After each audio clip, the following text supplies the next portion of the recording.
Welcome to the Moffitt Method Podcast, where longtime strength and conditioning coach Tommy Moffitt explores everything from the art of coaching, improving performance, sports nutrition, and mental training. Now, welcome your host, Coach Tommy Moffitt. Welcome to the Moffitt Method Podcast, and I am your host, Tommy Moffitt. If you're listening for the first time, please take a moment to subscribe to the podcast and leave us a review. I hope that you, the listeners, have enjoyed the podcast as much as I have enjoyed recording them. I had no idea how much fun it would be to spend an hour every week talking to old friends and coworkers. Today's incredible guest is Coach Connor Bonesaw Neighbors.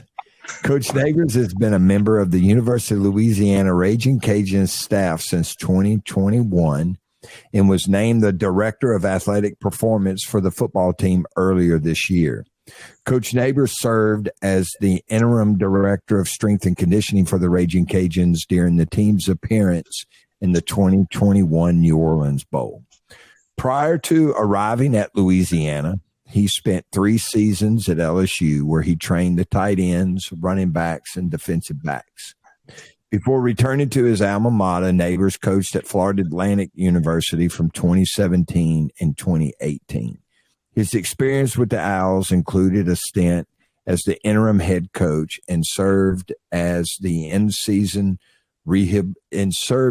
director of in-season rehabilitation of the injured players. A native of Huntsville, Alabama, Coach Neighbors spent 2 seasons as a football and baseball strength coach at the University of Alabama. Coach Neighbors began his coaching career in strength and conditioning at LSU in 2016. Coach Neighbors was a 2-year starter at fullback in 2013 and 2014 for the LSU Tigers and played in 43 total games during his career, starting 17. During his playing career, he rushed for 6 total yards, 3 carries, but caught 11 passes for 119 yards. That's good. Coach spent the offseason in 2015 and the fall as a member of the Tennessee Titans professional football team. Coach Neighbors is a certified strength and conditioning specialist and owns a USA Weightlifting Level 1 certification and an FRC certification. Coach graduated from LSU and is currently pursuing a master's in liberal arts from LSU. He and his beautiful wife, Megan, and son, James Connor, live in Lafayette, Louisiana. Welcome to the podcast. Coach, thank you. They could have left out the rushing yards. Hey, man, a 2-yard average. That's not bad. Yeah, well, I forgot all about that. Well, I reminded you of it. But, hey, 119 yards receiving, man, that's huge. Yeah, most of that came from Kent State. I think it was like a 56-yarder or something. Yeah, I remember that. Yeah. Rumbling and bumbling down the sidelines. Yeah, then they tried to give it to me the next play, and I was gassed. Oh, man, Coach Miles loved his fullbacks, too. I can't believe he only rushed for 6 yards, man. Yeah, it's tough. Yeah. That's tough. I do remember, though, when we were playing Georgia in 2013, and I subbed in a J.C. Copeland, and they gave me a belly. It was like the Red Sea divided, and somebody had jumped off sides. I was pissed. Because that was my opportunity. I was either going to make or break it. Yeah. And someone else messed it for me. Yeah, so Coach Frank was sleeping on your skill set, man. It is what you got laid. Hey, here's what happened, all right? And it happened because of that catch against Kent. You got labeled as a receiving fullback instead of a blocking, or you were a blocking and receiving fullback instead of a run threat. That's what happened. Right. Yeah, I'm cool with that. Yeah. I'm cool with that. I got to play a lot of ball. Yeah, you did play a lot of ball now, but no touchdowns ever, huh? No, that was tough. I remember we're playing UAB, and I caught a ball, and I broke a couple tackles, and then Odell tackled me, and then he scored the next play. I was pretty upset about that. And then I just remember it doesn't matter where I started, we'd always end up on like the 3-yard line. They'd take me out. How did Odell tackle you? He tripped you up or something? I think he was trying to block somebody. Yeah. And next thing I know, I'm face to face with him on the ground, and I was like, "What are you doing?" He's like, "I'm sorry." And so he scored the next play. Oh my gosh, he did it on purpose. Yeah, I was close. I almost scored against Ole Miss in 2014. Kenny Hilliard fumbled in the end zone, and I saw the ball. Yeah. And I was about to jump on it, and Cody Pruitt pushed me in the back, and then picked up the ball. So you were so close. Yeah, I could smell it. Hey, great win last night. Yeah, it was awesome. Good team win. Great for us for momentum going into Tallahassee this week. We got 10 days before we play Florida State. And guys, our players are resilient. I can't express enough how well these guys are committed to the process and not the product. Yeah. And whether it be in football or in life, there's going to be a lot of successful people on this team and on this staff because, that's why you play the game, and everybody's on scholarship that we play against. And, they want it just as bad as we do. And it's easy nowadays for guys to just, quit. And It seems like that is a trend. Or if things aren't going your way, you just pick it up and leave. And there's a lot of blue collar guys. They bring their hard hat and their lunch pail to work every day, and they know that if they just invest in themselves day in and day out, that the product, even though it hasn't come as quick as we would like, you're going to see the results that you work for and that you earn for. And Coach Des has been adamant about earning what we want and taking what we want because we've put the work in. So last night was a realization of that. So yeah, it was awesome. I'm embarrassed to say that's the first game that I've ever been to at Cajun Field, and the atmosphere was unbelievable for Thursday night. Yeah. It was awesome. It's tough, in Louisiana, a lot of people, got to work and start at 6:30, but it was Thirsty Thursday, $2 natty lights, $2 hot dogs, $10 tickets. It was fun. It was nice. And, that's been one of the hardest things is playing on the weekend or the weekdays. Yeah. Talking to the coaching staff, every person I talked to brought up y'all's 5-day rotation and your 10-day rotation. And that's something that I experienced in 34 years. When I was at Miami, we played a game on Thursday night. And then I think maybe once here at LSU, we've played on a game on Thursday night. And so if you play on a Saturday like you did 2 weeks ago, and then this week you play on a Thursday night, that is a 5-day turnaround. Oh, yeah, it's quick. And then you don't play for another 10 days after that, correct? Yes, sir. Now, is there any chance you could play 2 Thursday? Well, yeah. Has anybody ever played 2 Thursday nights in a row?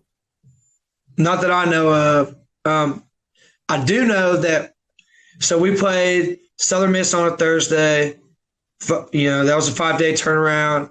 Then we had the 10 days, and then we had another Thursday game last night. But we've also had a Wednesday night game too. Oh, so wow. There was a stretch where we had one game in 20 days. Yeah, and then 2 games in 10. Yeah, I mean it's crazy. Yeah, so that's a totally different schedule than what I've ever been accustomed to. So that's it's wild. Yeah. especially, yeah, especially juggling not just like what we do as a football program, but then once you get to the middle of the season, you got A semester, B semester, C semester classes. Then we're switching days on. We some days we'll work on a Monday and a Thursday, or we'll have to work out on a Tuesday and a Thursday. Then before we played Marshall, we worked out on Sunday, Tuesday, Thursday, and then the following Monday before we even played Marshall. Yeah, I mean, amazing. And you got to account for guys' schedules, and it's changing, and that's one thing that I have a lot of respect for these guys, because they just take it in stride. Like, nothing has ever really been the same. The first 3 weeks of the school year, was pretty consistent. And then since then, everything has changed, whether it be what day we play or their scheduling for classes. And, they show up to work, on time. You have a couple hiccups here and there. But that's just part of life, and you just got to roll with it. Yeah. So, we were all impressed. Brady was fired up when we left. It was funny. We were walking out, after, the game, winning, all of that, we were walking out, and we walked up the stadium, and we were walking around the first deck. And when we got into the north end zone, they have the big hillside there where all the kids were playing. Yeah. And Brady looked, and he says, "Mom, Dad," he said, 10-year-old Brady would have had a blast here. Oh, yeah. There's been a couple of times where we've had to stop the game and get footballs off the field. Yeah, I bet. They're unbelievable. And if it rains like throughout the week, there's kids with like cardboard sleds, and they're just running down there. I've seen a couple fights on the field, on the hill. Yeah, little kids like, fighting over the cardboard. Yeah, yeah. It's steep. It is really, really steep when you get over there and you look down it. Like, you could pick up some speed. Oh yeah, and then it's like a wall at the very. You gotta break. There's no buffer. Quick. Yeah, there's no buffer. Yeah, and it reminded me of being at the SEC tournament at Hoover, because along the right and left foul line, they have a grassy area there where the kids play. So during the SEC tournament, they'll be playing in a baseball, because there's kids back there with foul balls and stuff that they collect, and they're throwing them around in paper cups. They're hitting paper cups. And during the middle of one of the games, a baseball will come out on the field, just like football come out on the field there. So that was pretty cool. Yeah, it's awesome. It's a great environment. It's a great family environment. I mean, I can't express enough how impressed I am with our fan base, and just showing up day in and day out to the games. It's tough. Like I said, it's tough on a Thursday, but when it's Saturday and it's rocking, it's rocking. Those guys, we had a bunch of people tailgating yesterday. Hell, they hadn't gotten there at 12 o'clock, cooking up the gumbo and the etouffee. Yeah. I saw natty lights everywhere, so it was awesome. Did you see the promo that I did? Yeah. I haven't looked at it yet. I'm like Johnny Depp when it comes to looking at stuff that records me. So yeah, he doesn't watch his movies, so I haven't watched any of my promos yet. Yeah. Unbelievable, unbelievable. So, all right. So look, man. Without any further ado, let's get this show started. Okay. All right. So let's start off. We highlighted your career and some of the high points of UL football. But can you start by talking about your journey through strength and conditioning and how you arrived where you are now today? Okay. So, I don't know if I ever told you this, but when I came down and interned with you in 2016, I was in Huntsville. I had just broke my arm and my wrist. I had moved back from Baton Rouge, still trying to figure out what I was going to do. And my thing was I needed job experience. So I was still getting paid by the NFL. I still had workers' comp. I had a lot of things going for me financially that gave me some leeway to figure out what I wanted to do. And I still had that fire, to play in the league. So I was living in Huntsville. I called my brother. He was like, hey, do you think I could talk to Cochran and get in the weight room just so I could get some experience, or just work experience, whatever it may be, because, football is going to end at some point. And I remember in all my business classes, they always made me make a resume, and I could never put anything on the resume besides football. And I always got like a C, or they're like, there's no effort. I'm like, well, I don't know what you want me to do. That's literally my life. So I guess I'll try harder next time. So that always kind of like stuck in the back of my mind. I was like, all right, well, I need to get work experience. So it was like 5:30 one morning, and my brother calls me, and he's like, hey, Cochran's about to call you. So I talked to Coach Cochran, and I told him, what I wanted to do and what my plans were. And I was, was going to go live down there Monday through Friday, and then live at home because I was still paying rent. I lived with my stepbrother, and then, just commute back and forth. And we had a great conversation. And at the end, he was like, as long as Coach Moffitt says that you can intern with us, then I'll let you come. I was like, all right, cool. So it was like 6:15, and I called you immediately, and I was like, hey, Coach, I'm thinking about interning. And I didn't even get to finish my sentence to say, good, I'll see you on Wednesday. And that, and I was like, all right, that was it. Because that we started on June 5th or whatever. Yeah. I'm pretty sure that's what it was. And it was in the middle of the week. And I was like, all right, looks like I'm going to LSU. All right. So we got to explain something here. And because not everybody knows this, but so the reason he called his brother, it's because your brother was coaching at Alabama, correct? Right. Yeah. Yes, sir. So for those that don't know, his grandfather, his father, his uncle, and his brother all played football at Alabama. Now, your grandfather is in the Hall of Fame. Yes, sir. He's in the College Football Hall of Fame. Your grandfather is in the College Football Hall of Fame. Yes, sir. And your father and your grandfather are in the Alabama Football Hall of Fame?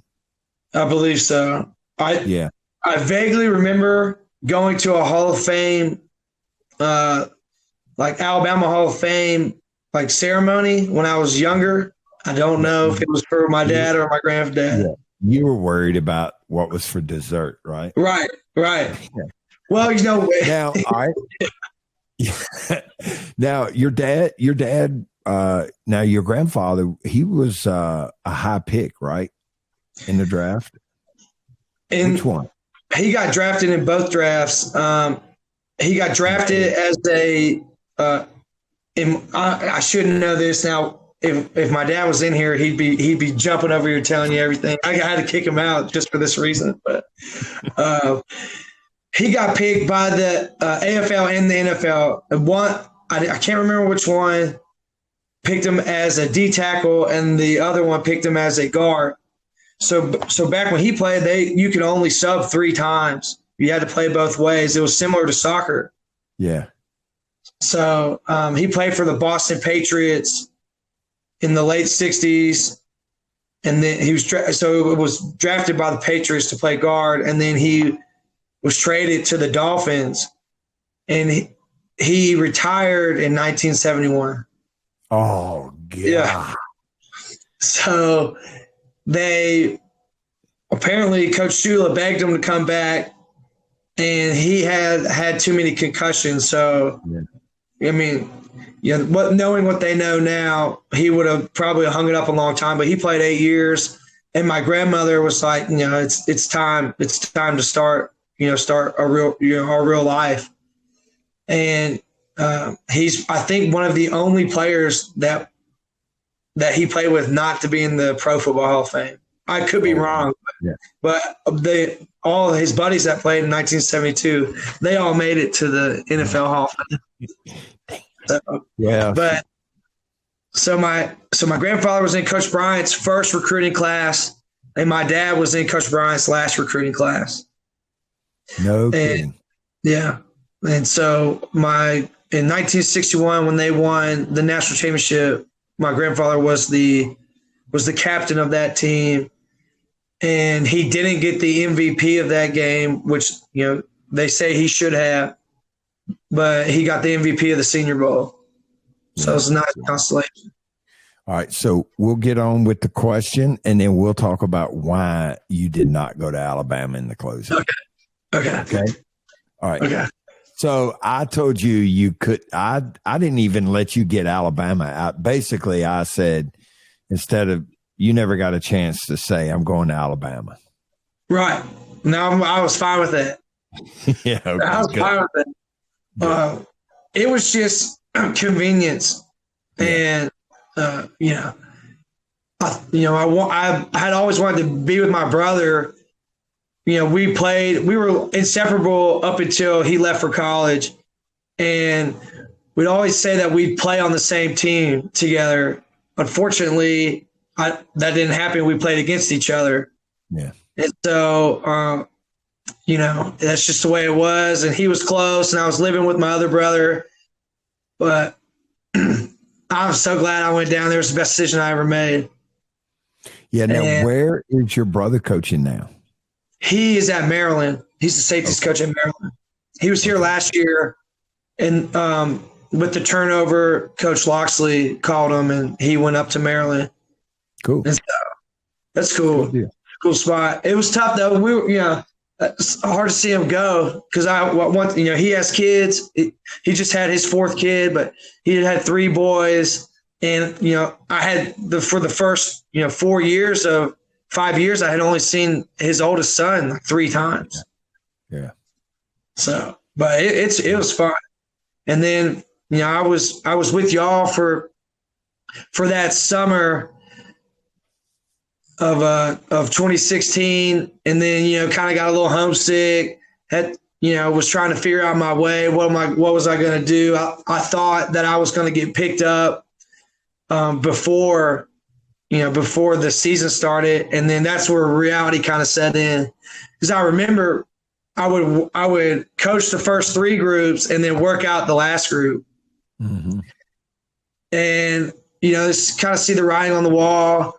But at the same time, it's like, I really want to do this. I really want to pursue this, especially when we were in the pain cave. After that summer, that's why I went back home for about a week or 2, try to figure it out. And then I ended up going to doing the internship at Alabama for that season, which was tough.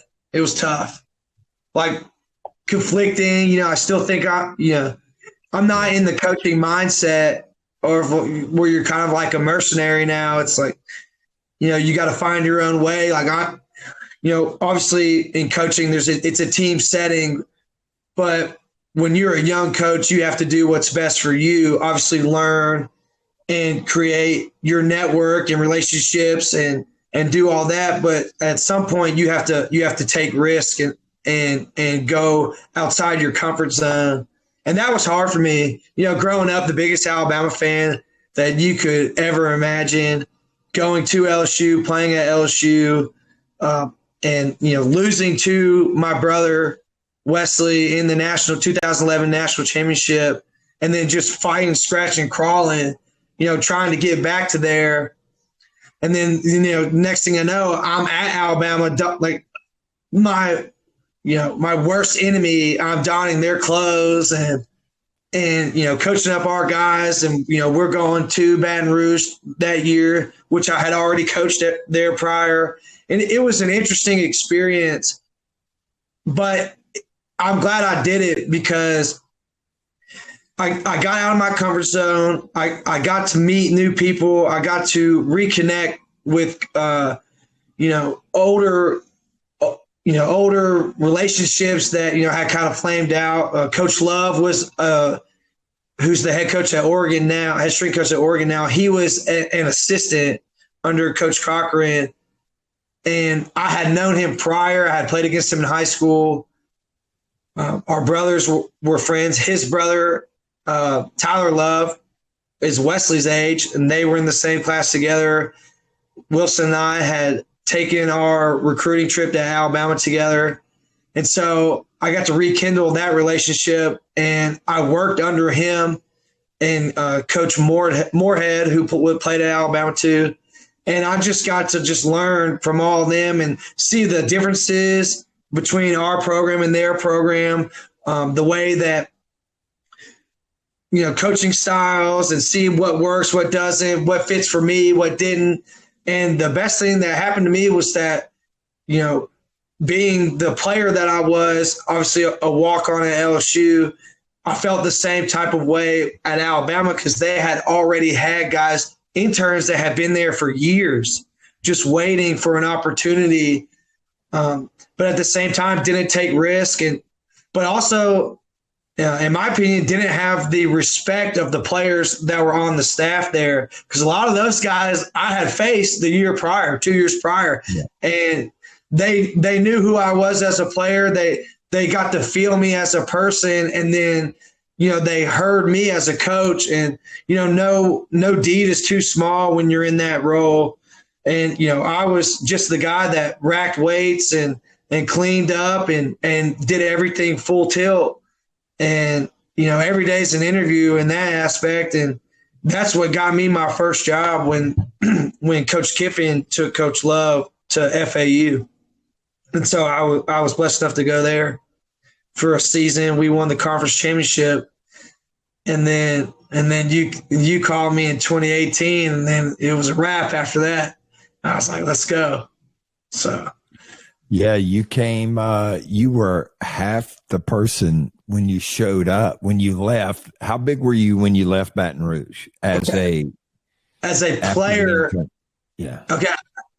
When I left as an intern, I was about 250. So I was roughly 5 pounds heavier than what I really played at.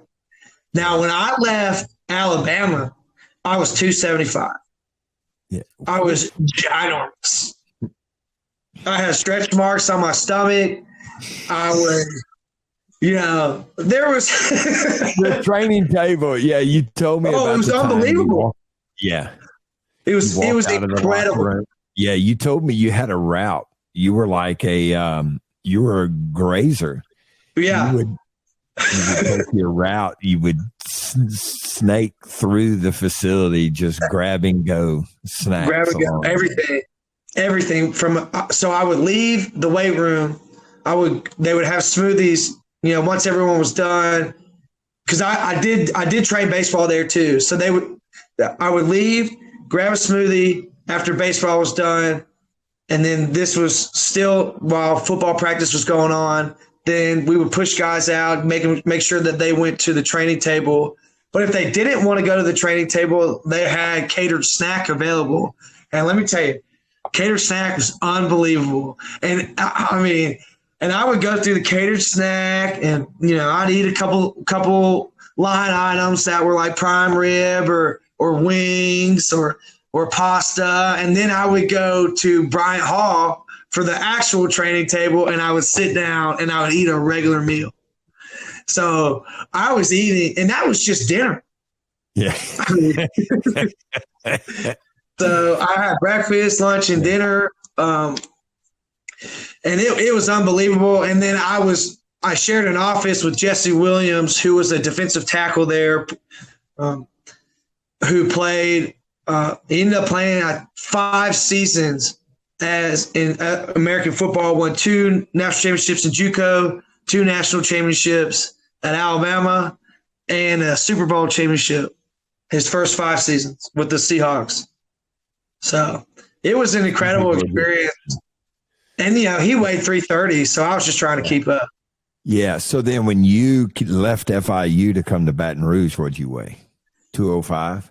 Yeah, I weighed 215. Okay. I weighed 215. You lost 60 pounds. Yeah, it was. Yeah, I had to though. I could barely walk. I was as strong as I had ever been, but I became a mouth breather. Yeah, yeah. So, yeah, I had to. Yeah. Well, and so when you got to LSU, I mean, we were cooking. Oh yeah. And how did it happen? I guess your brother. How did you end up at UL? So, when it comes to like taking the risk and everything, my brother was here, didn't know how long he was going to be here for. We had conversation after conversation, and I started to come and hang out with him. And, his family was here. And then it's like, all right, I haven't had this connection with him for a while. His sons are running around. They want to play with me. They call me Uncle Connor. They can actually talk now. And then my wife is from Coteau, Louisiana, which is right down the road. And it's almost like the stars aligned, and I knew that Coach Napier was going to get an opportunity and he was going to leave at some point. And I knew that if I could just, be myself, work hard, make sure that everyone knows that I'm, in the leadership or servitude leadership role, and just be who I am, that if he was to leave, I might possibly be able to become a head strength coach earlier than expected, whether it be at this school or another school. I felt like my network and the people that I have coached with and the coaches that I have been around, it was a possibility. Yeah. And so I just took that risk, and, it actually happened as to where when Coach Napier goes to Florida, he takes his staff with him, after our conference championship game. And it's like, all right, well, who's going to be the interim? He's going to be the interim head coach. He's going to be the interim head strength coach. And it just came down to, honestly, I had been an interim strength coach at FAU because Coach Love had some issues off the field that had landed him in the hospital for a couple of months. And he could only come to the games, home games. So there was a couple of times where it was just me and two interns, and we're running everything, the entire program. And then I'm running the away games. So that experience is I believe is what thrusted me into being able to have the opportunity to do the same thing for our team in the bowl game. And then I didn't know it, but at the bowl game, I walked into what I thought was just a regular meeting, but it was an interview. And no kidding. Yeah.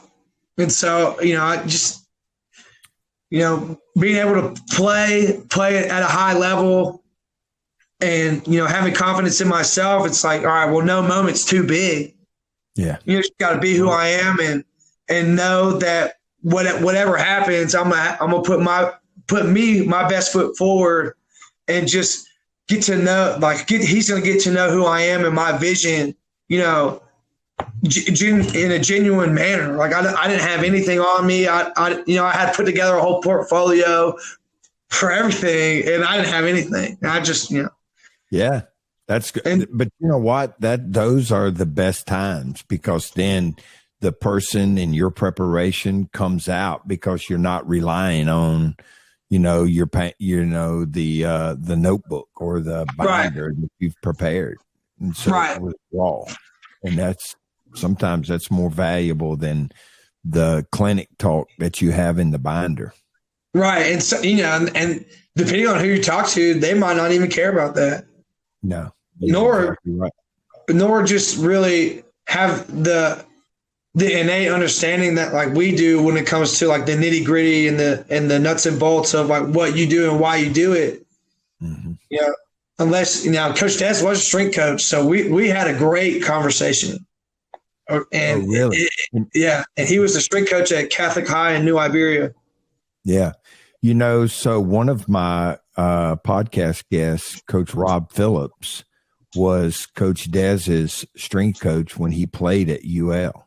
Oh, wow. A long time ago. Yeah. So he is at He was the head strength coach at UL, then the head strength coach at Tulane, and bounced around, but he's a high school strength coach now in Texas. And I interviewed him, talked to him a couple of weeks ago, and he was Coach Dez's strength coach at UL Lafayette. He was talking about him, John DaCosta, and all of the people that he coached while he was at UL and where they are today. So I thought that was pretty cool.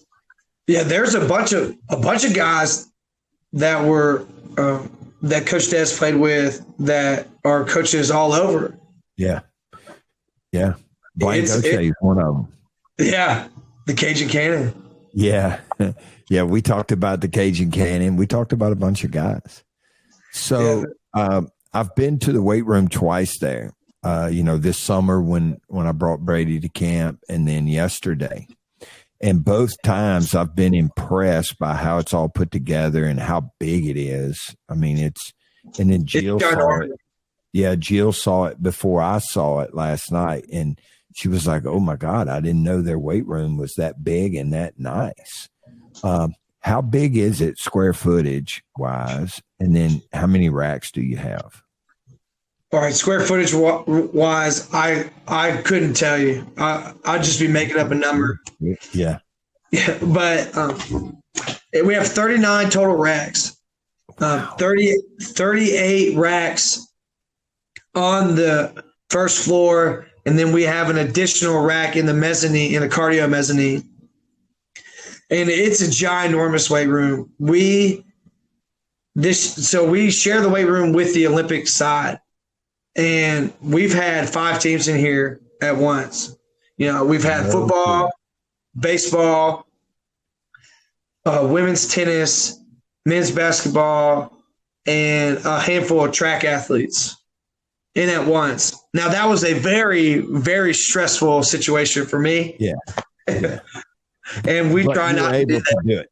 Yeah, yes, sir. But you were able to do it. Now, everyone has, all the strength coaches, both football and Olympic sports, have offices in the weight room? Yes, sir. Yes. So we have, the football side has 3 offices and the Olympic side has 3 offices. I have an office to myself, and then the Olympic head, he has an office to himself. And then we share the rest of the offices. In addition to that, we have our nutritionists share the same, or they have an office as well. Yeah. So it's awesome. We fit, we're kind of in here snug. There's a lot, but like we have a ginormous staff. I mean, it's a ginormous sports performance staff. And I think we do a great job, and we're always communicating. We work together well. And, that's something in some places there's always some, kind of pushback between the Olympic side and the football side. And I do not want that. Would never want that. I mean, hey, we work together, but we all have the same common goal to make sure that we are training our athletes to the best of their ability so they can be successful on the field and in life. And then we make sure that the health and safety of everyone in the building is of the utmost importance. And you can't do that when you're bickering. Right. Yeah. So how do y'all organize the sports? Like what's the day? Let's just take a Friday. How was it today? Well, there was no football today. We have recovery lifts today. Okay, good. So how does it go? You got your computer there, you got your schedule? So today they had I'm looking at the calendar right now. Yeah. Friday at 6 a.m. golf's got a lift. That's pretty tough for them. But then we had a baseball lift at 1 p.m. and women's tennis lifted at 2 p.m.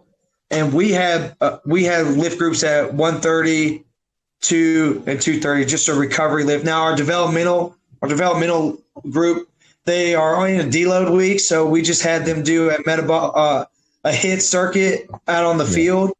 And so while we were out there on the field, and so was women's tennis. We were on one side of the 50. Women's tennis was on the other side. Baseball was lifting while we were out there. And then when our developmental lift was over, we had the whole weight room to ourselves, except for 2 racks where they had a couple track athletes going.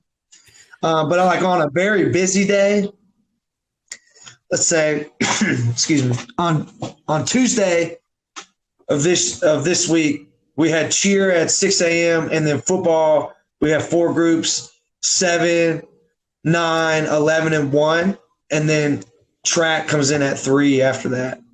Yeah. And then track athletes, there's like 100 of them. Yeah. And they kind of trickle in, so like they got a big block.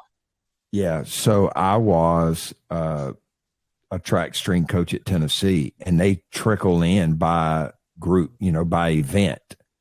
Right. And so I started the first groups that the head track coach was, he was the field event coach. So his guys would trickle in first. They would start coming in around 1:00, and it would be the throwers, and then decathletes, and then the horizontal and vertical jumpers. And then the running event started coming in. And then the last group, my last group every day was the distance guys, the weasels, I called them. Yeah. And I was shocked because I had football all morning. And then at 1, I started track and field. And then at 5, the little weasels came in. And it was, I'm still tight with some of them. And, but it was a tough group at 5:00 in the afternoon with all these distance guys. It was long. And I can only imagine that you had to change your coaching style per just a little bit, per football and then per event. Yeah. Yeah. And it was me. I always had one guy to help me. And it was me and one other guy that would sit there and train every one of those groups as they came in. So I understand the trickle. Right. Been there and done that. Yeah. So they're usually working out while we're at practice. So we practice in the indoor. And it's a pretty well-oiled machine. And we haven't had many issues, really, if any, just because of the size of the weight room and our ability to plan for the plan not going according to plan. Yeah. Yeah.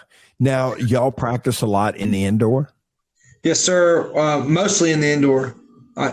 We practice. Yes. Yes, sir. And because the indoor is turf and we play on turf. Yeah. Everybody your conference plays on turf? Pretty much. Yes, sir. We haven't been to a grass field yet. Not since I've been here. So I haven't been to I haven't been to like App State. I haven't been to Coastal, but I believe that they all have turf. Yeah. Yeah.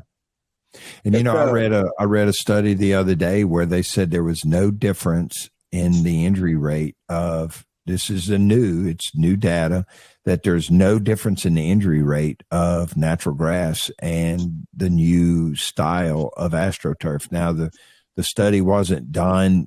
It didn't name the manufacturers of the turf specifically, but it stated that there was, based on the injury rates that have been reported, there wasn't a big difference between there was no difference between natural grass and turf today. Right.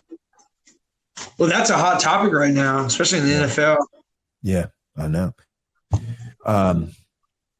So when it comes, especially in a big facility, in a big organization like you, when it comes to developing the weight room culture and the ownership of the program, what are your and your staff's expectations from the teams?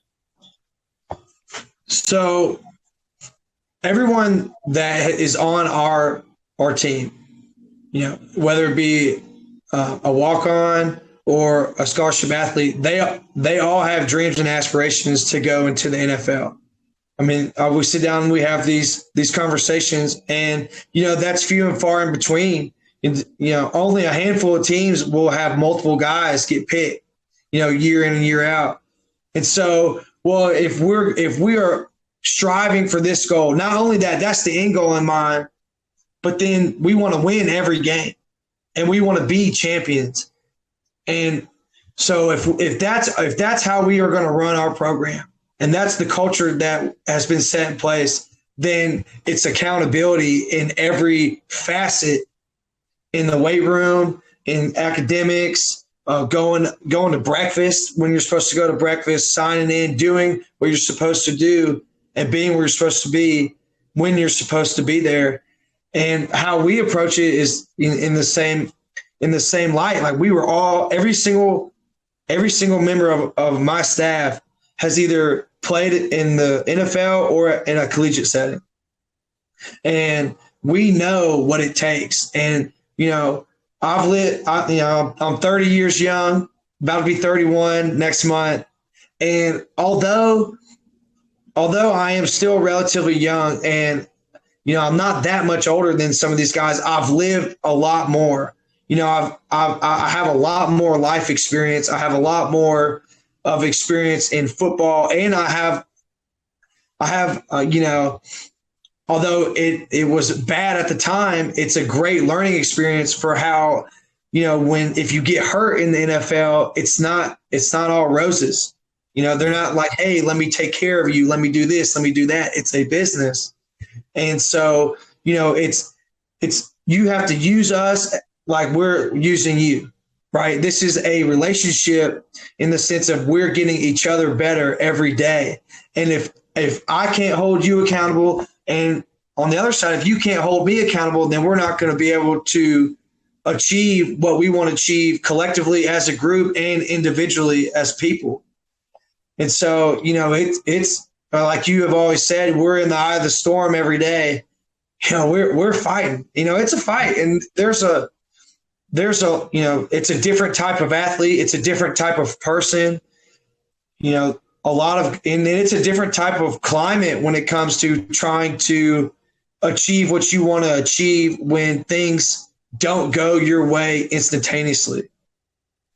And I was on the cusp of that. I thought about leaving LSU at one point. I played early, had some issues off the field with the NCAA, and then was put on scout team for 2 years before I had to fight to get back to actually touching the field. And it was the greatest fight of my life, because it came down to like, who am I as a man? Am I going to run away from my problems, or am I going to face them and rise above whatever adversity may come my way. And that's why I was hanging out with y'all all the time. Yeah. Because of the messages that you were giving us, the same thing that happened with you, with your battle with cancer and all the other stuff and all the other life lessons that you have taught us. And I was gravitated towards you and the strength staff at the time, and honestly, it's the only thing that kept me going, because I was readily of getting myself ready for an opportunity that I didn't know if I would ever get again. Yeah. And then when the opportunity arose, I took advantage of that, and that is the message that I try to send to these guys, especially guys that thought that they were going to see the field early and they didn't, or guys that have made mistakes and unfortunately can't see the field because of the choices that they've made. Those are the guys that I have to coach the hardest, and that we have to coach the hardest, because even though they're not on the field, they have influence on the entire locker room. And so, and you need them for practice, just because camp's over doesn't mean that you can't get better every day. And every day's an interview, and what you do out there on the field, the eye in the sky doesn't lie. And not only that, it's saved in the cloud. So we can just go back and look at it, it's not going anywhere.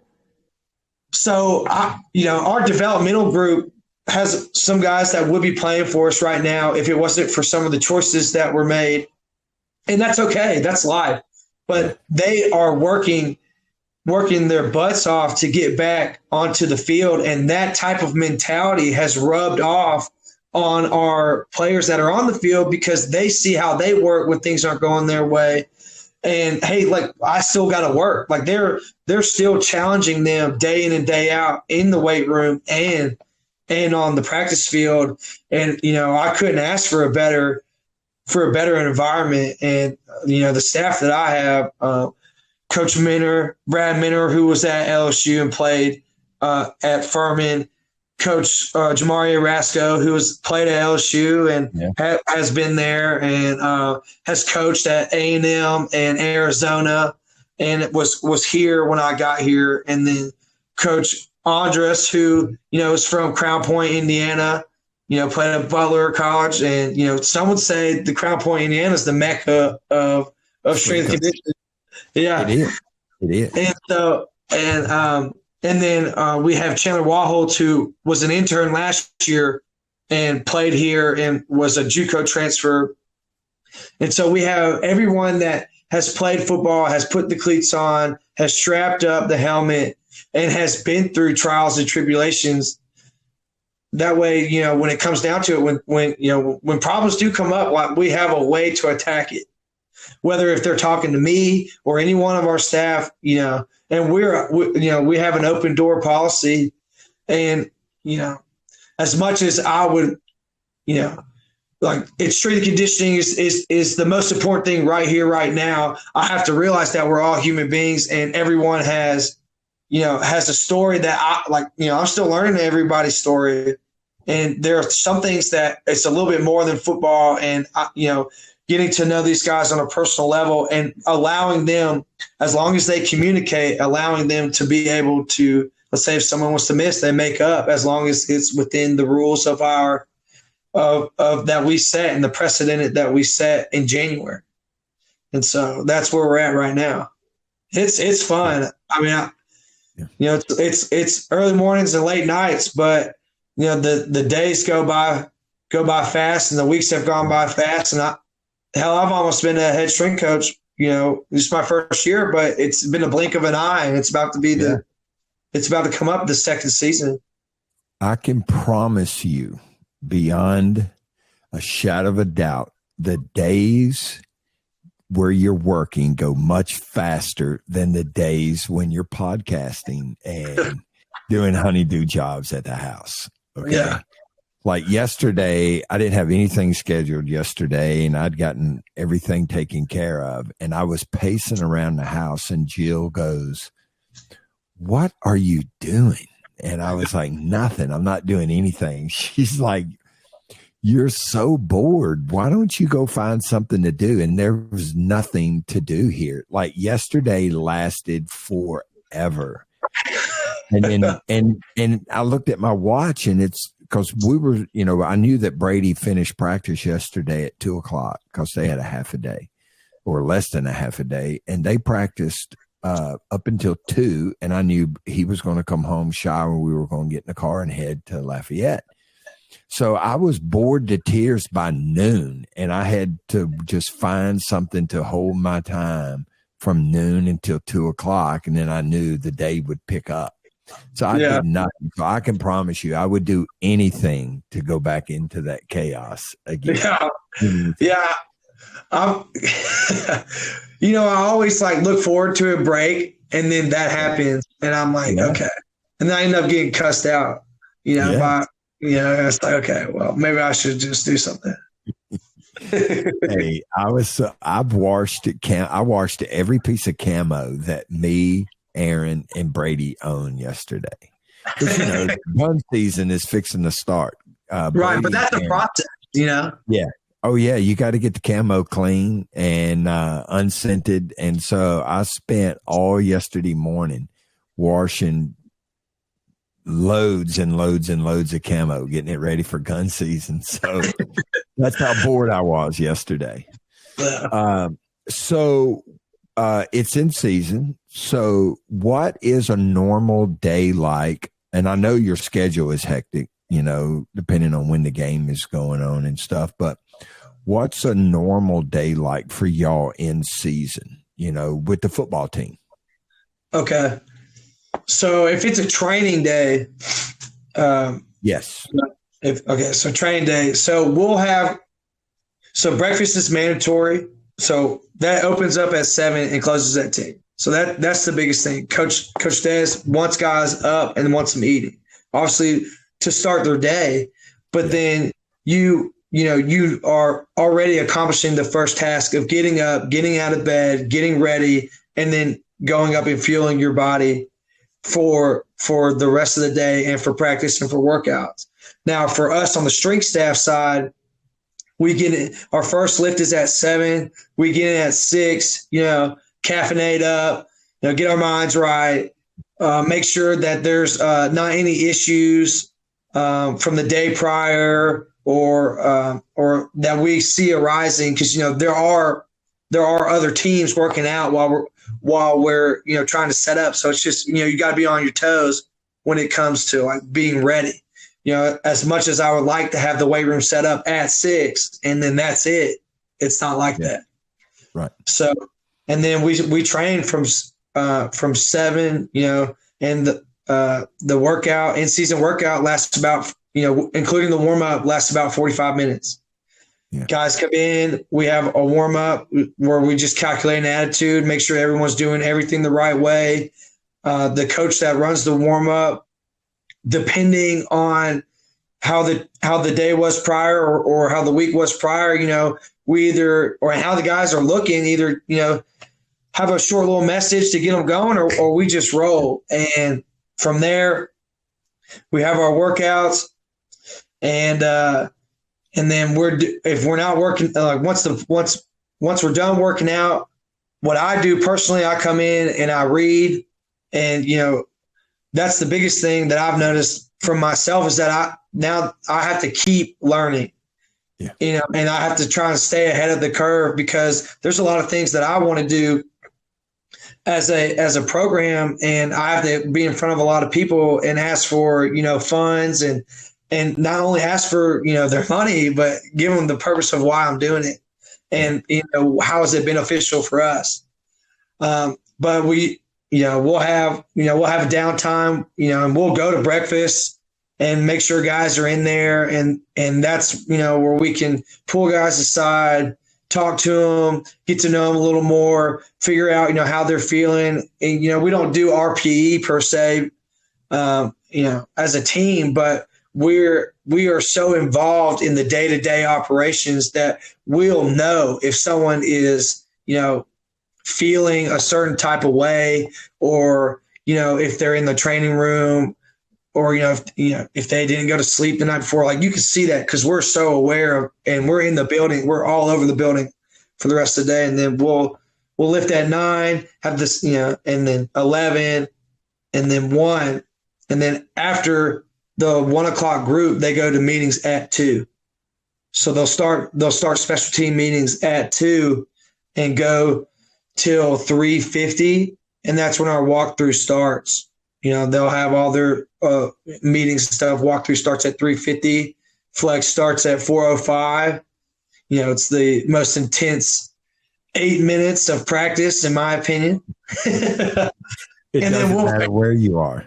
Right. And so it all starts in the warm up. Yeah. So we'll flex them, and then we're at practice. And depending on what type of practice it is, the strength staff has certain responsibilities that we have to do. So we don't run after practice. Our whole mantra is you are running during practice, whether that be if you're inside the white lines, you're running on the field, you're running off the field. And then, when the racks are done during team periods is when we are, sprinting off the field. Obviously, you're pretty tired. It's not going to be a full-fledged sprint, but it's the effort that counts, because effort is a choice. It's a capability, not an attribute. So, and that's where we're at. And then after that, we'll secure practice. When practice ends, and then collect all of our GPS devices. Make sure that if guys want to get extra, they're getting extra. Funnel guys to dinner. Make sure that there's no altercations in the locker room, and that it's football. Yeah, it's football. There's grown men, and that's not a problem. But we always just walk through just in case. And then there's a lot of times where guys are in there and they're dancing, they're having fun, they're talking about practice and this and that, and then they're talking about how they're going to compete at the next practice. and just stuff like that. So you get a feel for where we're at as a program and where the vibe is and how, and let's say if it was down, we have that temperature that, especially as a strength staff, that a lot of, the coaches, unfortunately, upstairs, they don't have the opportunity to, because there's just so much that has to be done. And that's a training day for us. And, it goes in a blink of an eye. And we do that. We train twice a week. And then we have for the travel squad, then we have like real training days. Now, today we had a recovery workout, which was, we had 1:30 to 2:30 recovery for the team, just to get the blood flowing and make sure that, guys are, still firing on all cylinders. Like, you still have that temperature of like where they're at mentally and physically. Yeah. And, because we do practice at times, we'll have practice on Sundays after games, just because of the way that our schedules fall with the weekday games and the turnaround. So, it's just something that we have to do. And it was, from the talks that we've had, in the previous years that we've worked together, and, the talks that I've had with you last year, it doesn't make sense for us to load them back up, because we're just further driving them into a catabolic state. Well, what can we do to, we can promote recovery the right way, get them going, get them moving, get the blood flowing, have them in ranges of motion, or figure out what they can do. And it's a great indicator of what they'll be able to do, in practice and at the two other lifts that we have in the upcoming week. Yeah, it's a great measuring stick, because if you didn't have them come in today, you might not see them until Monday. Or are y'all practicing Sunday? Or Monday? So if we didn't have them come in today, the first time that I would see a lot of these guys would be at 7 a.m. on a Monday. Yeah. And so they would have had 3 days off, and that's right. Like, a lot can happen in 3 days or not happen in 3 days. And so you get them up, you check them, you make sure they're in the right mindset, because, next week's a big game. Well, they're all huge big game. Yeah. Next week you have the next week's a big game. We travel to Tallahassee, and it's going to be fun. It's a 12 p.m. kickoff, 11 a.m. Central Standard Time. And it's going to be fun. That they got their work cut out for them this week and in 2 weeks. Yeah. So y'all play Coastal. Who do y'all play? Coastal Carolina? No. So we play Florida State, and then we play Texas State. Oh, that's right. Those are our two remaining games. Yeah. So. So what about return to play protocol? Do y'all have anybody that does that? Or, I'm sure you have it, but is it like we had it set up at LSU for the guys that aren't? What do they do when they're not practicing? So when they're not practicing, this year like we've been. Guy. Let me rephrase that. Yeah, so for an injured guy. So we have up until they're released to the strength staff, they're under the care of the athletic training staff, and we outsource rehabilitation. So we have another company company come in, and they do all the rehab. And so we only have 3 guys, unfortunately, that have had season-ending injuries. And so up until they're released to us, like, we're, as a strength staff, we're pretty hands-off when it comes to practice. And so, but they're at practice because they've already done 3, they do rehab with the training staff. They do the modified workouts with us, and then they do the rehab with the rehabilitation, therapist. Right. And so with those 3 guys, it's, we're not gonna, push them to the limit, especially when it's, they need everything that they can. So they'll be at practice, they'll watch, and then they'll do all their rehab at times during practice. And then some of those guys, they have to stay on top of their They got to stay on top of their academics. So they work it out to where, they're where they're supposed to be when they're supposed to be there. And then once they get all their stuff done and they're not at practice, they're doing the academics and all that. So, it has, I've been a part of teams, when there's just, there's a handful of guys and it's like, all right, what do we do? And then obviously we had Muscle Beach and we did all that with those guys. There was only 2 weeks where that we had to do Muscle Beach. Yeah.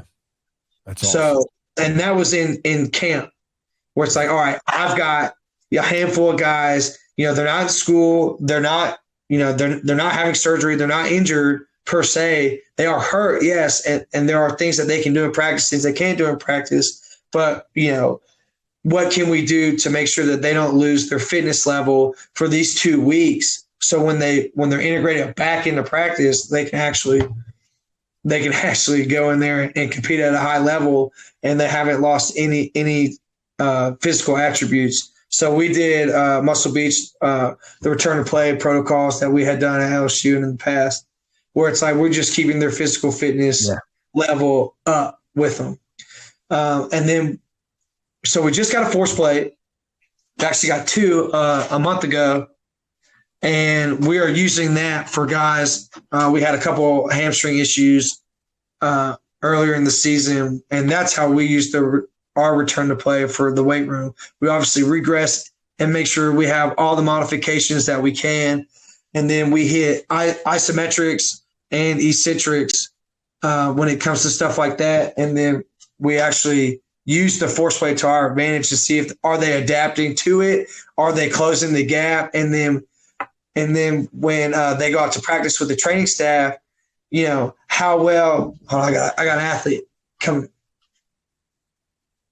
Sorry. An athlete's trying to open up my door. Yeah. No, that's fine. What's wrong? Oh, okay. I got my – here, it's this one right here. And just leave it right here. Ain't nothing wrong with that. Yeah. Sco locked his phone in his office, or the athlete's phone. Sco left. So, but I didn't see Roscoe. I didn't see Roscoe last night. Oh yeah, he's intent on game day, and he is incredible at obviously being a coach, and he's learning a lot in the strength and conditioning side, but his ability to navigate, all the athletes, offense and defense, and the personalities that we have, and then related to football. And then he's like an extra coach on the field when it comes to like his experience and his ability to pick up on the other team and what they're doing. And so when it's game day, he's dialed in. I mean, dialed in, and he gives, he's irreplaceable on our staff, and that's for sure. Yeah, you've got a great staff. And I'm not saying that because I know them, but every one of those guys as an individual at their time at LSU was one of the best interns that we had, Yeah. They were all top-notch guys. They were all top-notch. Yeah, and that's and like you said, they lived the life of a collegiate and or professional football player, including yourself. So you understand, and I'm not saying that you have to be a former collegiate football player or a pro to be successful in this line of business, but it certainly doesn't hurt someone's chances when they've actually played the game. Right. If they understand. Like Roscoe understands what it's like, to be out there with a helmet on and sacrificing life and limb for the cause, for the university or for the colors, and for the money. Right. And so he knows what it's like. And he sacrificed a lot. Yeah, absolutely. And, it's you just have a different perspective on certain things. And for me personally, I always revert back to like, how did I feel in this moment? Yeah. Or what am I really asking this guy to do? Okay. All right. So it is a lot. Well, if he is unwilling to do it, that's one thing. But if there are reservations because of how his body feels, then okay, well then maybe I need to take a step back, detach, and is this the right thing for him? And then how can I? And let's say if all right, it is. All right, well listen, bro. Hey, I've been there. I know how you feel. But champions pay the price. And football is a very hard game. It's very hard, especially in the college level, because there's a lot more that is demanded of you. That's not just football. You still have to be eligible to play. Mm-hmm. And so I know what it's like, and I know what it takes. And if I promise you, if you can make it through this, and you can make it through that, and with just a smile on your face and with the right intentions, and you're not just getting through it, but you're trying to excel, that's really what we want, because you're going to elicit the stimulus that you want no matter what, as long as you're trying to do it to the best of your ability. And here, that's why I'm here. I can help you get better. We got a lot of guys that are doing stick jumps right now because, they got banged up wrists, banged up shoulders, banged up knees. And it's like, all right, well, I know you can't do a power clean. I know you can't do a power clean high pull, clean high pull. I know you can't do this. All right, this is what we're going to do. We're going to put a stick on your back. You're going to jump as high as you can, and then you're going to land fast, and you're going to slam on the brakes, and then you're going to sit there, you're going to shake it out, and then you're going to do it again. All right? And I promise you, if you do this to the best of your ability, you're still going to get the same response that you want and that we need to be successful on the field. All right? It's just, it's a tough game. And you know what? If you want to play at the next level, it's only going to get tougher. So you got to dial in now, because these days, and I've told our players this, it's like, you got a start date and an end date, but it's the dash in the middle that counts. All right, and that's for football and for life. But time is your most precious currency, and if you think that you have time, you don't. That's right. It goes fast. And I suffer from a near photographic memory, and I remember every pain. I remember every Sunday morning run. I remember every Monday night, and back in the old days, we ran a lot. And I say old days, I didn't play in the 60s, but I played in the late 70s and early 80s, and I remember every run, every practice, every gasser after practice. And maybe that's why I hate conditioning in season. I think it's the dumbest thing in the world. But as a football player, we ran at least 3 days a week. Yeah. After practice every day. And I can remember every one of those conditioning runs and how bad it felt. And so that's why I've never been a proponent of it. How hard was practice? Because practice is hard. Yeah, okay? Very hard. Yeah. So how hard, as a coach, how hard is your practice if you've got to run the heck out of them when practice is over to get a training effect? Now, I know some stuff you do, and it's not, I know coaches who prescribe certain running things after practice where the volume might be 120 yards total. And you just try to do it like Coach Miles' perfect sprints. Right. He would make us run those perfect sprints, not because he wanted it for conditioning. And he would always say that it's not about conditioning. It's about doing the right thing. But I would always talk to him about it, and he would always remind me it's about doing things the right way when they're tired and ready to go home. And I understand that. That, about making yourself focus on a task and doing it right when you would rather be in the locker room getting ready to go home. And, we never ran, only on occasion did we run more than 4 of them. And the players knew we were only going to run 4. So let's run 4 the right way.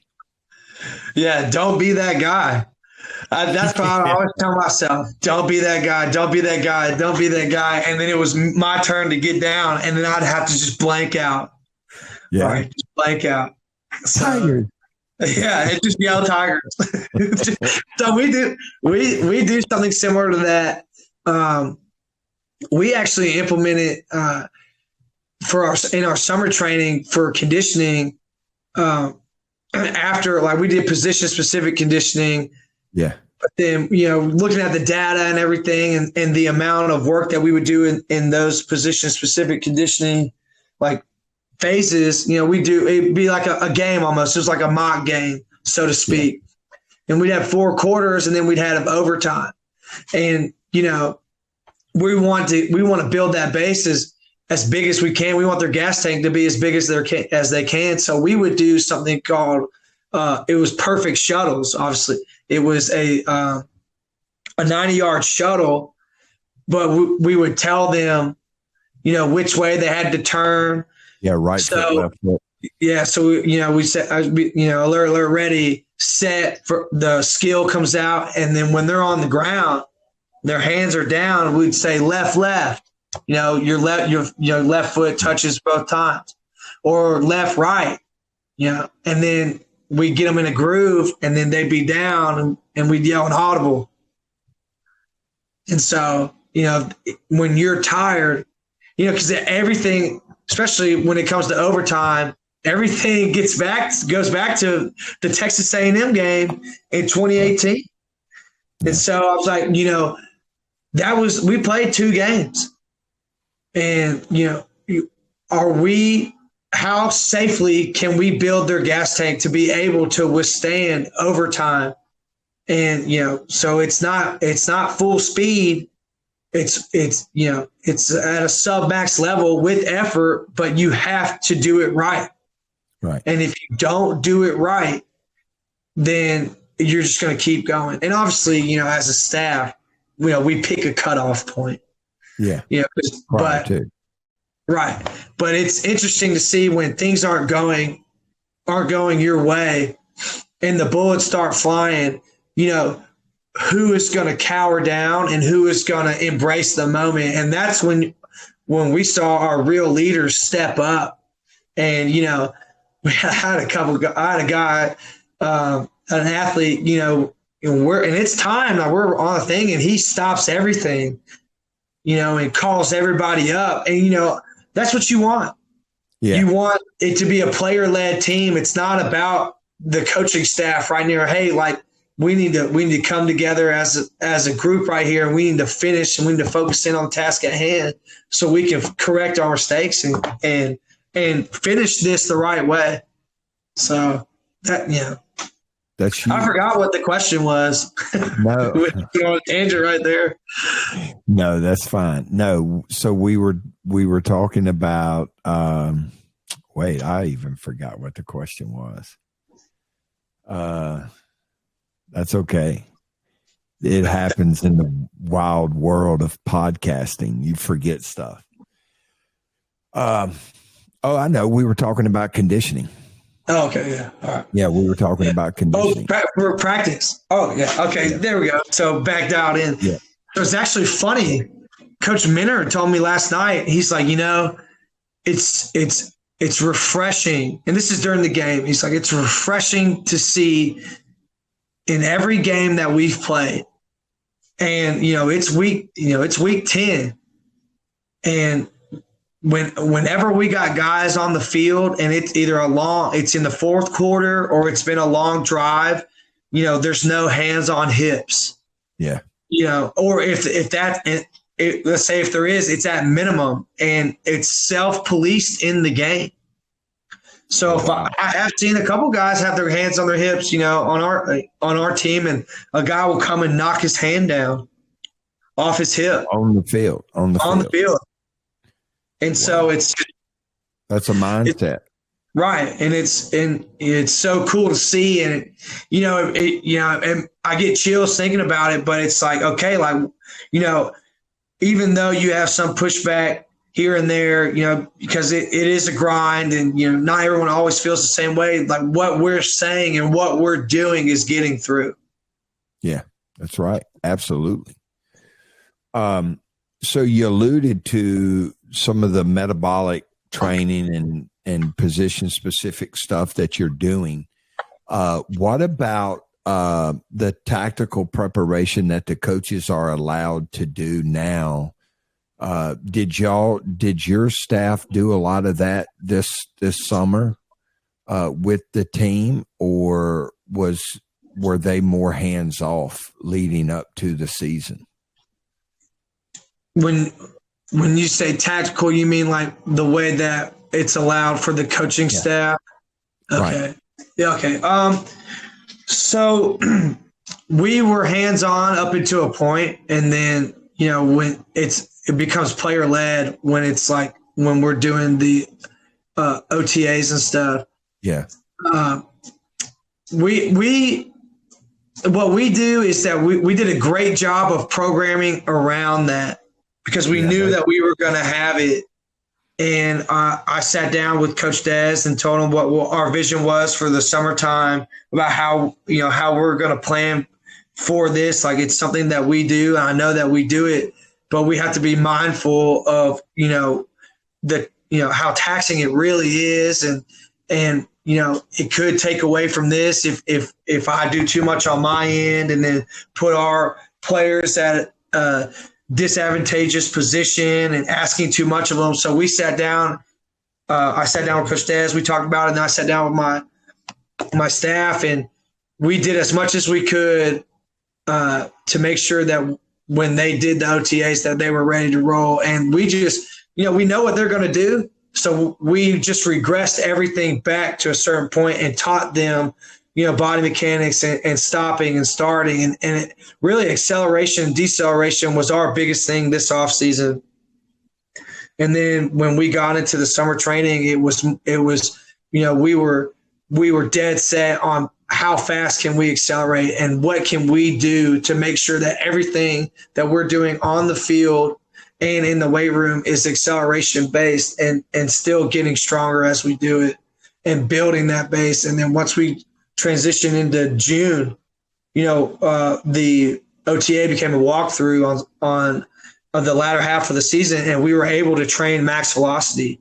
So we went from acceleration to max velocity, and then once we hit, once we had 3 weeks of max velocity, we still had a week and a half left, and we pulled back and went right back to acceleration.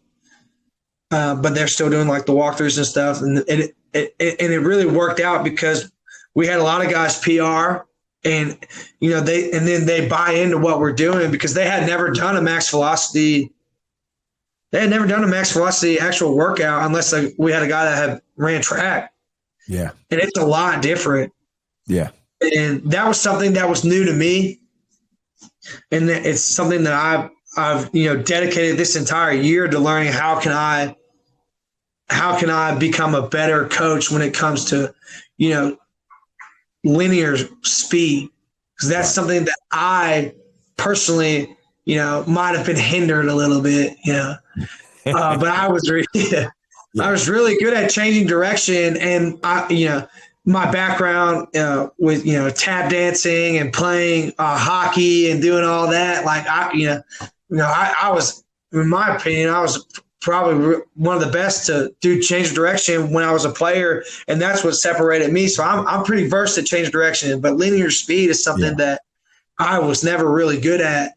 And so it didn't take much convincing, but when Coach Minner, talked about it and his knowledge of sprinting and max velocity and his ability to break it down to me and like, hey, well, this is what we're going to have to do, and this is how we're going to have to do it, and how we're going to have to prepare for it.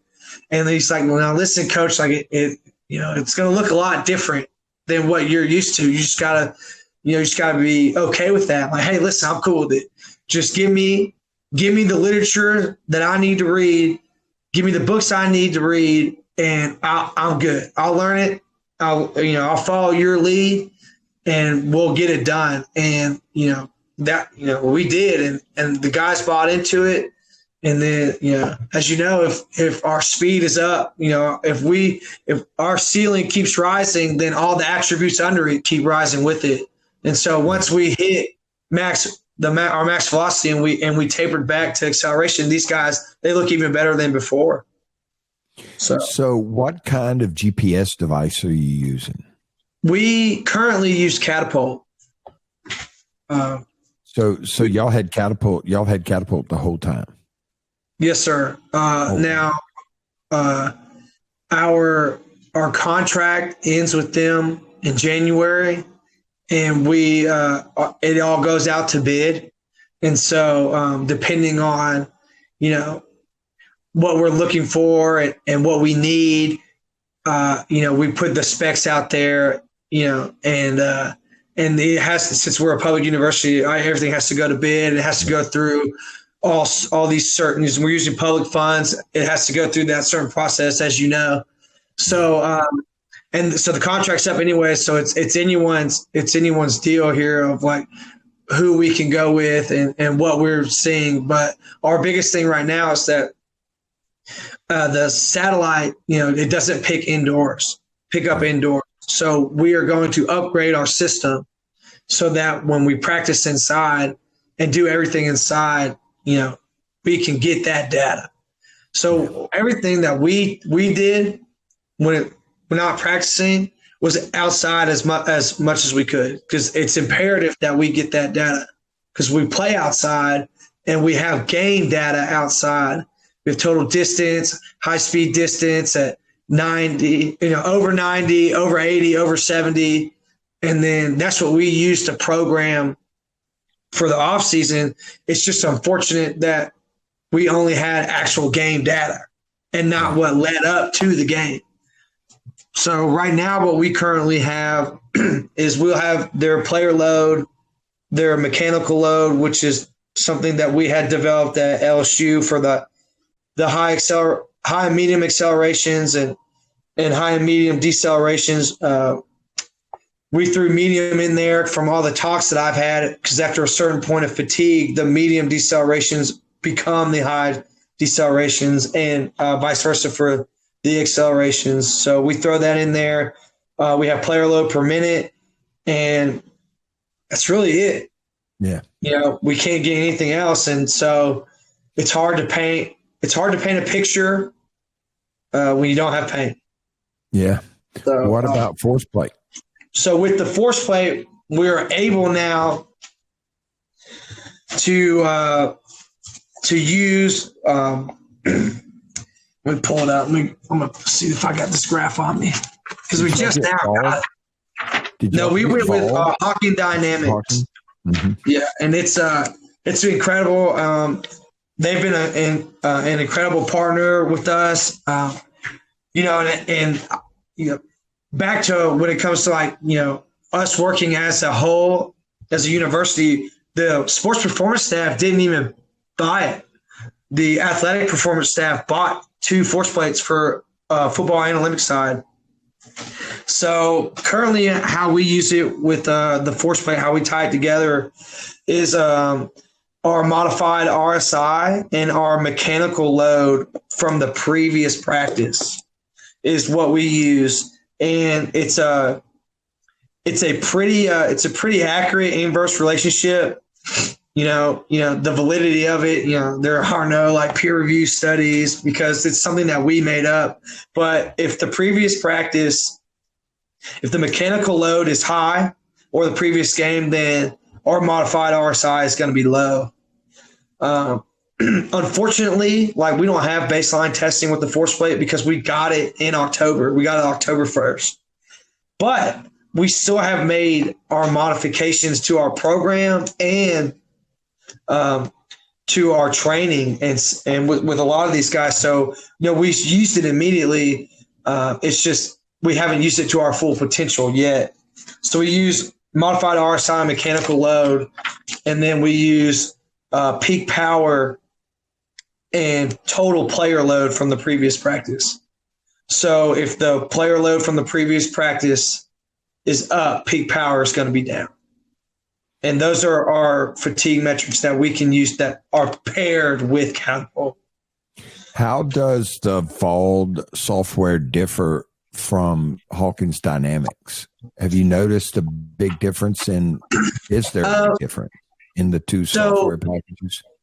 So from the last time that I had used Vault, which was in 2021, they were just now developing like a cloud-based like system and stuff. So when it comes to like data storage and stuff, I don't have as much as experience with the Vault as I do with Hawkins Dynamics, but but everything that we do goes straight to the cloud, and it's Bluetooth, and it's easy. There's no wires.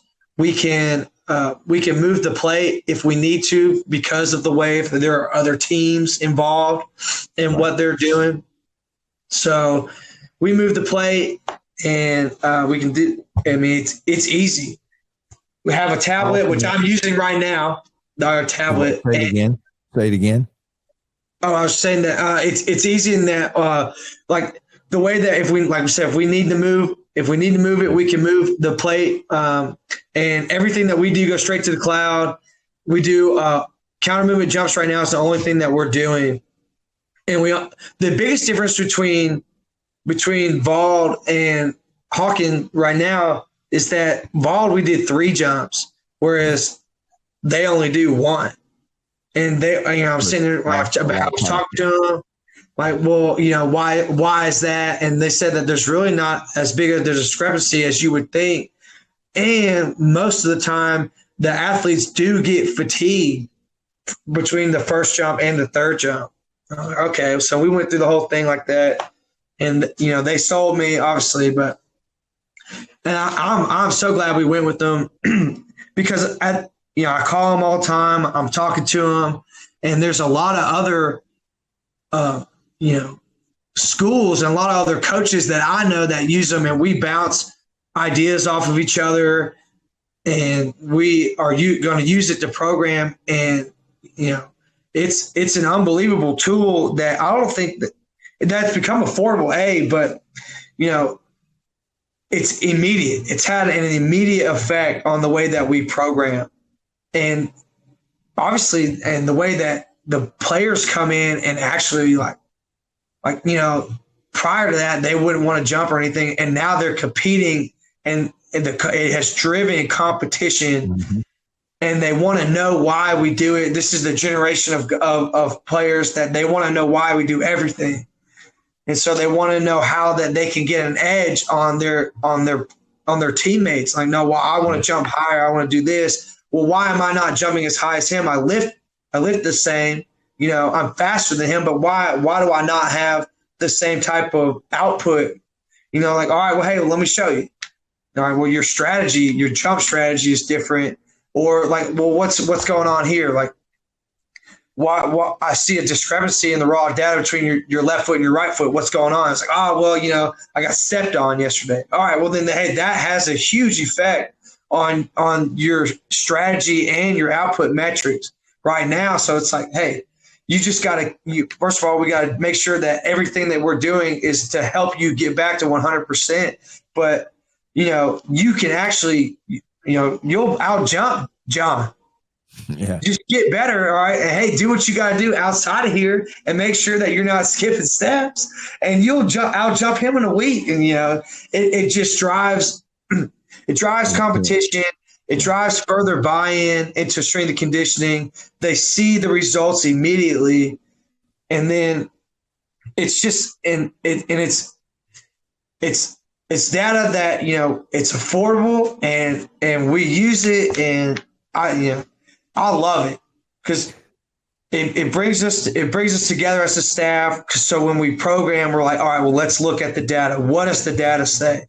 And it eliminates a lot of the guesswork that which I love. I love just being a coach and not having things pull me left and right. And I learn, I have the eye of the coach, and I see what I see, and and all that. But then now I can verify what I know. And then if there's a problem it shows up immediately, and then I can go back to my notes, I can go back to my staff, and I can go back and just see like what do we need to do to combat whether it's this problem, or what do we need to do to elicit this response from our players.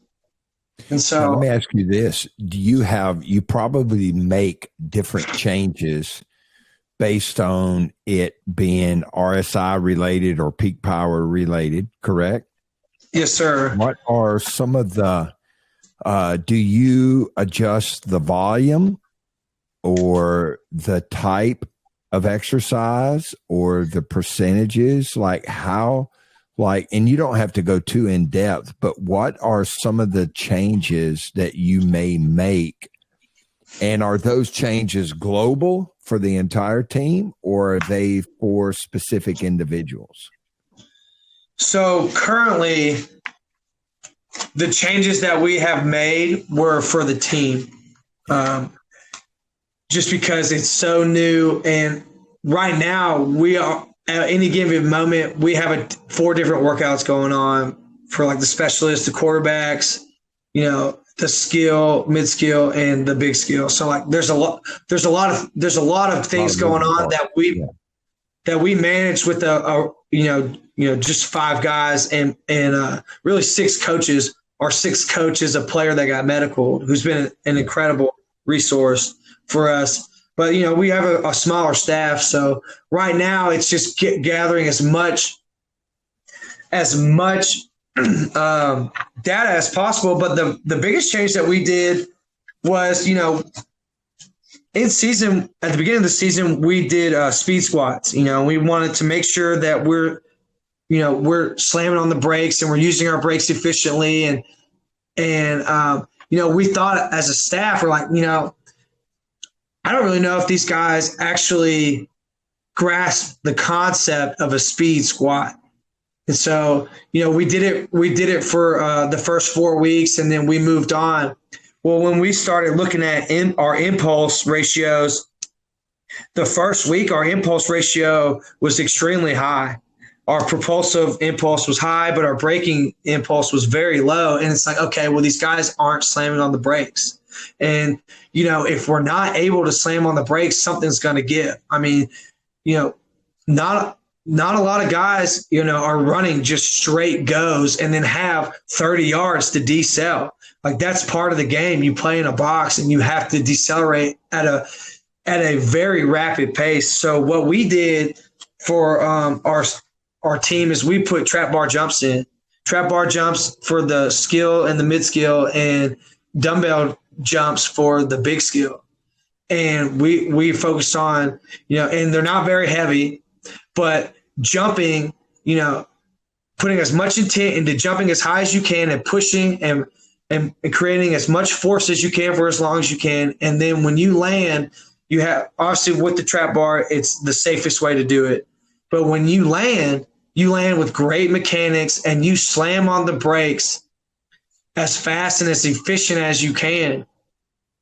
And then you reset, and you don't. I made my point very clear to the guys that you don't get it. You don't hop in this trap bar and you don't jump until you have calculated an attitude that is going to be for safety first, and then elicit the stimulus second.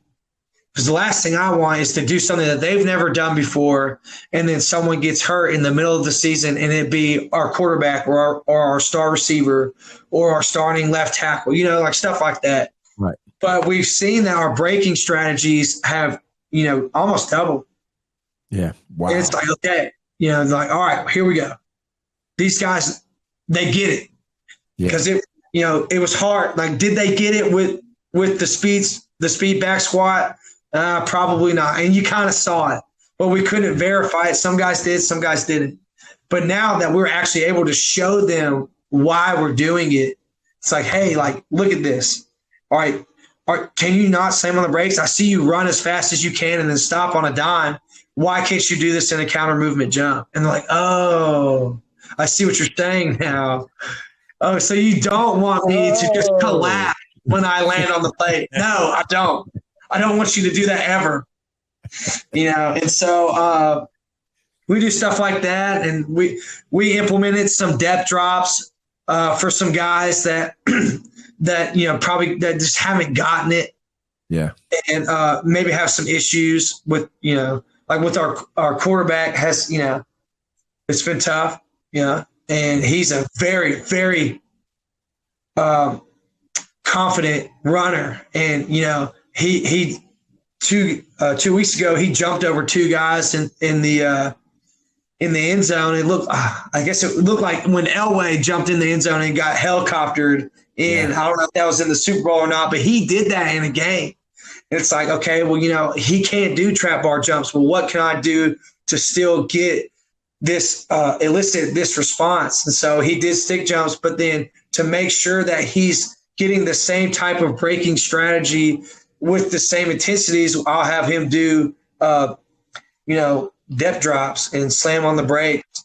And, it's been an incredible resource for us, and it came at the right time. And so moving forward, when we come back in January, like we're going to do a counter movement jump. We're going to do a testing barrage, counter movement, squat jump. And then we're going to do a loaded back squat and a isometric mid thigh pull. We're going to put everybody through it and just see where we're at, see what we need to work on. I'm currently reading a book called The Strength Deficit. Yeah. The author. Cameron? Yes. Yeah. And, there's a lot of great stuff in there. And it's like, all right, well, our linemen and our, mid-skill guys like tight ends that block, or, fullbacks, or, some different types of linebackers that are setting edges. Like they're going to be more concentric based athletes. They're going to use impulse more than they're going to use their stress shortening cycle.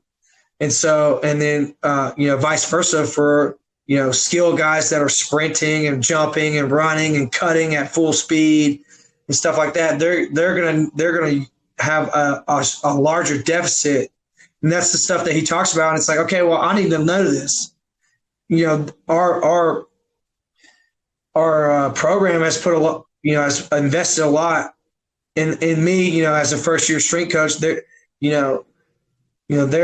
putting a lot of faith in me, and I have to do my part to make sure that, like, I know what I'm talking about, and I have experience prior, but I got to keep learning.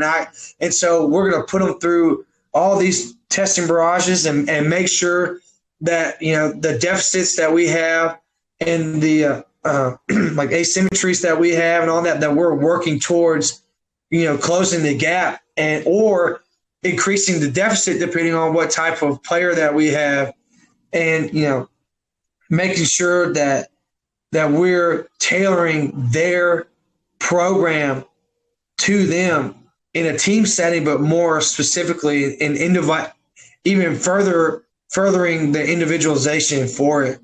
That is my goal moving forward. And I have a staff that has bought into that. And, as you always said, what may be true in theory isn't always practical. So we have been talking about it for the past month, and we have 2 more months to figure out what we're going to do and how we're going to do it. And it's been an incredible resource for me, and leaning on these guys, and they're bought into it. And so, why wouldn't I do it? Why wouldn't I try to make sure that everything that we're doing is for the betterment of our athletes? And so, like, we're just gonna go full tilt, and we're gonna put the pedal to the metal, as a staff, and make sure that we are doing everything possible to make sure that these guys, are going to be the best athletes that they can be, and be safe playing the game that they love. Any books besides Strength Deficit? Because I know, you don't come across as a big reader, but I know you are. So all right, yeah. So I'm currently reading that, and then Hawkins Dynamics. They and now this is a college textbook. It's got an ebook and everything. But I started reading this before I got the strength and conditioning, a biomechanical approach by Gavin. I'm trying not to butcher this, but Moir, Moir. I'm guessing that's how you say his name. I read that. I read, Coach Badger. He recommended Force by Dan Cleather. It's a very insightful read, and it's easy to read in the sense of like he breaks down very complicated, theories and pretty much just makes it elementary for you. And that's where I started. And I was like, all right, well, I kind of have a better understanding of where I'm at now. How can I move forward? Yeah. And so I bought a book. I mean, I'm an open book right now, trying to get as much as I can and read as much as I can. Yeah. Coach Badger, for those who don't know, is Blake McCall, the infamous Badger. Oh, yeah. Who nicknamed him Badger? You did. Oh, I did? Oh, okay. Oh, yeah. Yeah. He did the podcast too. So yeah, he told me I was hitting him up about like what I need to be prepared for. Yeah. So he struggled with audio bad. It was, that was my first one. I figured if I screwed it up with Badger, it would be okay. He was my test subject. And I learned a lot. And anyone who does a podcast or anytime you do anything, the first time you walked into the weight room at UL as the head strength coach, that was the biggest learning experience that you've had in your career. Right. That first day when you walk in, and that's the way my first podcast was. I remember like it was yesterday, my first day as the University of Miami head strength coach. And I walked in there, and I'm man enough to say it, I was scared to death. And I had coached for 10 years, 6 years as a high school coach, and I had the guys all day. And then 4 years at the University of Tennessee. And when I walked in that weight room, I had goosebumps all over my body. I don't guess scared is the right word, just nervous about what was fixing to happen. And, and then when it's all over with, you're like, wow, that wasn't all that bad. But you learn so much that first day. And I haven't looked back since, and like you said, every opportunity is a learning experience. And that's the purpose of the podcast. It's continuing education for coaches that want to be a part of the Moffitt method, teams that are using the Moffitt method, or any young strength coach or veteran strength coach, anyone. And, everyone on here, everyone that I've had, this is the 14th recording, and everyone that I've had on here has been different. Every single person has been different. But there's a lot of similarities between each person.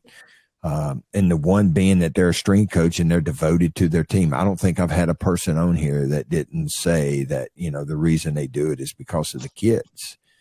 Not one person has talked about they do it for the money, and not one person has talked about I do it for the wins, or, everyone on here has done it. They say they do it for the kids, and that's what it's all about.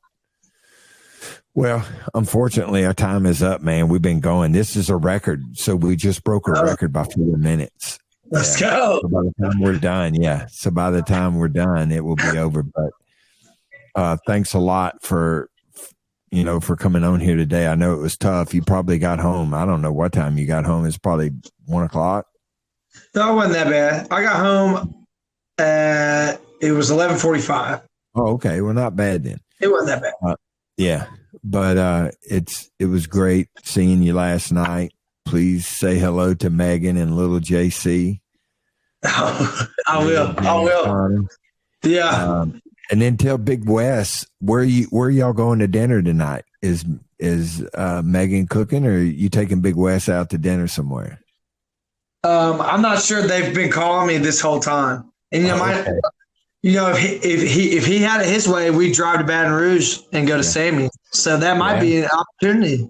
I don't know what y'all are doing for dinner. Yeah, I don't know. No one. Once I come in here, there's a sign on the door that says "Recording, do not disturb." So, is it a lineup or is it written on paper? It's written on a piece of paper. No. Oh, okay. How's your dad's knee? Oh, he's still recovering. Yeah. Tell him I'm worried about it. Tell him I'm worried about him. Okay. I will. And tell him I'm ready for that side of beef whenever he's ready. Tell him I'm ready for that side of beef that I Me too. Forgotten. No, I haven't either. I'll let him know. I'll call once I'm done. I'll let him know that we're ready for this cow. And look, do me a favor, text me his number anyway, because I was looking for it last night. I was going to call him during the game, and because I wanted to go see him. So text me his number so I can. I'm not going to holler at him tonight. I don't want to interfere with the family any more than what I've already done. So tell Big Wes that we said hello and I want to talk to him. And so you can follow Coach Neighbors on Instagram at nextdoor_neighbors. Again, nextdoor_neighbors. And it is spelled just like neighbors, NEIGHBORS.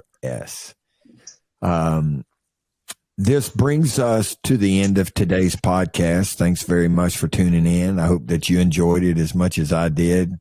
I love this guy right here and super proud of him for all that he's done. And the team looked great last night. For more information about the Moffitt Method program and anything that we have to offer, please visit us on Instagram at The Moffitt Method, on Twitter at Moffitt Method, or visit our website, themoffittmethod.fit, themoffittmethod.fit. Thanks for tuning in.